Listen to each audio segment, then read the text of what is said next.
A kú déédé àsìkò yìí, kókó inú ìwé ìròyìn la mú wá fún yín láti inú àwọn ìwé ìròyìn ilẹ̀ Nàìjíríà. Orúkọ tèmi ni Ọmágbémisọ́lá Ọmọlọ́rọ̀mádẹ. Lónìí ni gómìnà ìpínlẹ̀ Èkó Babájídé Sanwó-Olú ní ìpàdé pẹ̀lú agbẹnusọ ilé ìgbìmọ̀ tuntun Mojísọ́lá Lasbat Meranda lẹ́yìn ọ̀sẹ̀ kan tí wọ́n yàn án sípò. Meranda tí ó ń ṣaṣojú Àpápá Constituency 1 ni wọ́n yàn gẹ́gẹ́ bí agbẹnusọ obìnrin àkọ́kọ́ ní ọjọ́ Ajé tí ó kọjá lẹ́yìn tí wọ́n yọ Mudashiru Ọbásá nípò. Ọbásá ni wọ́n fi ẹ̀sùn àṣemáṣe, àìjẹ́ adarí gidi, àìbọ̀wọ̀ fún ọmọ ẹgbẹ́, ìnákúná owó àti àṣìlò epo kàn. Láti ìgbà náà ni Meranda ti gba ìṣàkóso. Lónìí ni gómìnà gba àlejò agbẹnusọ tuntun ní ọ́fíìsì rẹ̀ ní Aláùsá, Ìkẹjà. Kí wọ́n tó bẹ̀rẹ̀ ìpàdé ìgbìmọ̀ òṣìṣẹ́ SEC ní gómìnà Sanwó-Olú àti igbákejì rẹ̀ Dr. Ọbáfẹ́mi Hamzat gbà á lálejò. Lórí ẹ̀rọ abánidọ́rẹ̀ẹ́ ni wọ́n ti ṣe àfihàn bí gómìnà ṣe darí agbẹnusọ àti ikọ̀ rẹ̀ lọ Council Chamber, níbi tí agbẹnusọ àti àwọn ìgbìmọ̀ rẹ̀ ti jẹ́jẹ̀ẹ́ láti tẹ̀síwájú nínú àjọṣepọ̀ wọn fún ìdàgbàsókè ìpínlẹ̀ Èkó. Ẹ̀kúnrẹ́rẹ́ ìròyìn wà ní ìwé ìròyìn Daily Trust tó jáde lónìí. Lọ́sàn-án òní ní orílẹ̀-èdè US tí yóò kù sí déédé agogo 6 ìrọ̀lẹ́ pẹ̀lú aago Nàìjíríà ni ààrẹ Donald Trump yóò búra láti gba ìṣàkóso gẹ́gẹ́ bí ààrẹ 47th 47th US President níṣẹ́jú adájọ́ àgbà adájọ́ John Roberts. Trump yóò padà sí White House lẹ́yìn ayẹyẹ ìyànsípò. Bákan náà ni igbákejì rẹ̀ JD Vance yóò ṣe ìbúra láti darapọ̀ mọ́ Trump fún ìrìn-àjò lọ ìṣèjọba tuntun. Lọ́dún yìí ni Trump yóò lo bíbélì rẹ̀ tí ìyá rẹ̀ gbé fún un ní ọdún 1955 àti bíbélì tí Lincoln fi fìtàn balẹ̀ tí wọ́n lò ní ibi ìbúra ààrẹ Abraham Lincoln ní 1861. Vance náà ní bíbélì ìyá rẹ̀ Maternal Great-Grandmother tí yóò fi ṣèbúra. Lára àwọn tí wọ́n ń retí láti kópa nínú ayẹyẹ ìbúra tí wọ́n ti ṣètò rẹ̀ nínú ilé látàrí àpọ̀jù òtútù láti rí àwọn ààrẹ àná Barack Obama, George W. Bush àti ìyàwó rẹ̀ Bill Clinton àti ìyàwó rẹ̀ pẹ̀lú àwọn adarí lágbàáyé bíi igbákejì ààrẹ orílẹ̀-èdè China Han Zheng, àwọn ọlọ́rọ̀ Elon Musk, Jeff Bezos àti Mark Zuckerberg náà ò ní gbẹ̀yìn. Ìlúmọ̀ọ́ká pásítọ̀ àti alákòóso ìjọ Deeper Life W.F. Kúmọyé náà yóò bá wọn kópa. Èyí jẹ́ ìgbà àkọ́kọ́ láti 40 ọdún sẹ́yìn tí ayẹyẹ ìyànsípò yóò wáyé nínú ilé látàrí àpọ̀jù òtútù. Ìyànsípò ẹlẹ́ẹ̀kejì Ronald Reagan ní ọdún 1985 ni wọ́n ṣe nínú ilé bẹ́ẹ̀ nítorí àpọ̀jù òtútù. Níbi àkànṣe ayẹyẹ tí ó ṣíwájú ìbúra Trump tí ó wáyé ní Greater New Hope Baptist Church, níbẹ̀ ni Kúmọyé ti gbàdúrà tako ìpèníjà ilé ìjọsìn l'Amẹ́ríkà àti àwọn adarí rẹ̀ bí ó ti rọ̀ wọ́n kí wọ́n gbé ìgbé ayé ìwà mímọ́ nítorí èyí jẹ́ ìgbésẹ̀ àkọ́kọ́ fún àtúnbí orílẹ̀-èdè. Ẹ̀kúnrẹ́rẹ́ ìròyìn wà ní ìwé ìròyìn Punch tó jáde lónìí. Àjọ alámòjútó ìrìn-àjò Hajj (Nakan) ti ṣe ìkéde wípé ọmọ orílẹ̀-èdè tí ó bá fẹ́ bá wọn kópa nínú ìrìn-àjò lọ ilẹ̀ mímọ́ Saudi Arabia ní ọdún 2025 yóò nílò láti san $8.3 million sí $8.7 million owó ọkọ̀ tí ó dá lórí ẹkùn tí ó bá ti fẹ́ gbéra. Nínú àtẹ̀jáde òní ni Nakan ti ṣàlàyé wípé àwọn tí wọ́n bá fẹ́ gbéra láti ẹkùn gúúsù orílẹ̀-èdè yóò san $8.7 million nígbà tí àwọn ará Borno àti Adamawa yóò san $8.3 million. Alága àjọ Nakan, akàwé-gboyè Abdullahi Usman ṣe àpèjúwe owó ìrìn-àjò Hajj yìí ní èyí tí gbogbo àwọn tí ọ̀rọ̀ kàn jíròrò lé lórí, bí ó ti fi ìmoore hàn sí àtìlẹ́yìn tí wọ́n rí láti ilé-iṣẹ́ ààrẹ, àwọn ìgbìmọ̀ State Pilgrims Welfare Board, àjọ ìjọba àti àwọn kọmíṣánná. Fún àwọn tí àlàyé lórí owó àti ìrìn-àjò kò bá yé ni wọ́n fi darí èrò sí orí ẹ̀rọ alátagbà wọn nakan.gov.ng tàbí nípasẹ̀ àjọ alámòjútó ìrìn-àjò Hajj ní ìpínlẹ̀ State Pilgrims Welfare Board. Ẹ̀kúnrẹ́rẹ́ ìròyìn wà ní ìwé ìròyìn The Nation tó jáde lónìí. ìdùnnú ṣubú layọ̀ ní ìlú Abakaliki, ìpínlẹ̀ Ebonyi lẹ́yìn tí omi ẹ̀rọ Pipeborne Water bẹ̀rẹ̀ iṣẹ́ nínú ìlú lẹ́yìn ọdún 9 tí wọn kò ti rí omi ìjọba lò. Àwọn olùgbé Abakaliki jí lówùúrọ̀ ni wọ́n bá wí pé omi ti ń yọ ní ẹnu ẹ̀rọ tí ó mú wọn fò fáyọ̀ ní gbogbo òpópónà láàárín ìlú. Fún ọ̀pọ̀lọpọ̀ ọdún ni àwọn olùgbé Ebonyi kò ti jẹ ìgbáládùn omi tí ó ń wá láti State Water Board Corporation látàrí bí ó ṣe nira fún àwọn tí ó ń gba ìjọba àti ṣe àtúnṣe ẹ̀rọ omi.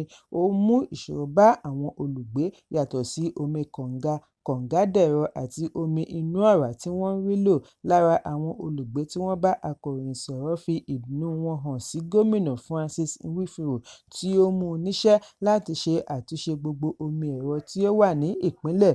Wọ́n wá rọ gómìnà àti ikọ̀ rẹ̀ kí ó má jẹ́ kí èyí dáwọ́ dúró, kí èyí lè mú àdínkù bá ọ̀wọ́ngógó owó ànádànù àti mímu omi ẹlẹ́gbin. Ẹ̀kúnrẹ́rẹ́ ìròyìn yìí wà nínú ìwé ìròyìn Vanguard tó jáde lónìí. Ìlú Maiduguri ní ìpínlẹ̀ Borno gba àlejò àwọn èèyàn pàtàkì ní ọjọ́ Àbámẹ́ta bí igbákejì ààrẹ Kashim Shettima ṣe darí ikọ̀ àwọn alágbára lórílẹ̀-èdè lọ ibi ìgbéyàwó Aisha àti Zara tí wọ́n jẹ́ ọmọbìnrin igbákejì ààrẹ ẹgbẹ́ òṣèlú APC ní ẹkùn àríwá Honorable Ali Bukar Dalori. Láti ọjọ́ Ajé ni àwọn àlejò ti ń dé sí ìlú Maiduguri títí di ọjọ́ Àbámẹ́ta. Bí ààrẹ ẹgbẹ́ òṣèlú APC Abdullahi Ganduje ṣe ń dé ni Babagana Zulum tẹ̀lé Sínátọ̀ Kaka Shehu náà gbẹ̀yìn. Ẹ̀kúnrẹ́rẹ́ ìròyìn yìí wà ní ìwé ìròyìn Vanguard tó jáde lónìí. Ìbẹ̀rùbojo ti dé bá olórí àwọn adàlúrú Bello Turji lẹ́yìn tí ikọ̀ ológun ba ibi ìpàgọ́ rẹ̀ jẹ́ tí wọ́n tún ṣekú pa ọmọkùnrin rẹ̀. Olùtakò àwọn adàlúrú ní Lake Chad Zagazola Mahama ni ó ṣe àfihàn yìí lórí ẹ̀rọ abánidọ́rẹ̀ẹ́ X lánàá bí ó ti ṣàlàyé wípé ìkọlù òṣìṣẹ́ ológun tí ó wáyé láìpẹ́ yìí ni wọ́n fi ba gbogbo ibi kọ́lọ́fín rẹ̀ jẹ́ ní Fakai, ìjọba ìbílẹ̀ Shinkafi. Mahama dárúkọ àwọn ibi ìpàgọ́ tí iléeṣẹ́ ológun ń gbèrò àti dà wó. Lára rẹ̀ ni Zagunda Gwandi, Zagun Saika, Zango Kagara àti iléèwé kan tí wọ́n ní Turji fi ṣe ibi ìkóúnjẹpamọ́sí àti ohun ìjà olóró. Wọ́n ní iléeṣẹ́ ológun dáná sun iléèwé yìí kí ó má bàa wúlò fún iṣẹ́ láabi Turji. Orísun ìròyìn láti iléeṣẹ́ ológun fìdí ẹ̀ múlẹ̀ wípé ìjàmbá àti òfò ti dé bá Turji. Àwọn ti pa ọmọkùnrin rẹ̀ àti ọ̀pọ̀lọpọ̀ àwọn jagunjagun rẹ̀ lójú ìjà. Bákan náà ni àwọn gbọ́ ohùn rẹ̀ bí ó ti ń ké sí àwọn ẹgbẹ́ adàlúrú méje mìíràn láti wá gbèjà rẹ̀ ṣùgbọ́n tí kò sí ẹni dá a lóhùn. Orí kó ọ̀kan lára àwọn tí ó ń ṣe alamí fún un yọ. Wọ́n ní ọ̀pọ̀lọpọ̀ àwọn alábàáṣiṣẹ́pọ̀ Turji títí kan àwọn onípò pàtàkì nínú iṣẹ́ ológun àti mọ̀lẹ́bí rẹ̀ ni wọ́n ti ṣekú pa níbi ìkọlù àdó olóró. Ẹ̀kúnrẹ́rẹ́ ìròyìn yìí wà ní ìwé ìròyìn Daily Post tó jáde lónìí. Ikọ̀ ọlọ́pàá ìpínlẹ̀ Akwa Ibom ti fi ọwọ́ ṣìkún òfin mú pásítọ̀ kan lórí ẹ̀sùn wípé ó ń ní àjọṣepọ̀ pẹ̀lú ọmọbìnrin rẹ̀ ọmọ ọdún 14 láti ìgbà tí ó ti wà ní ọmọ ọdún 12.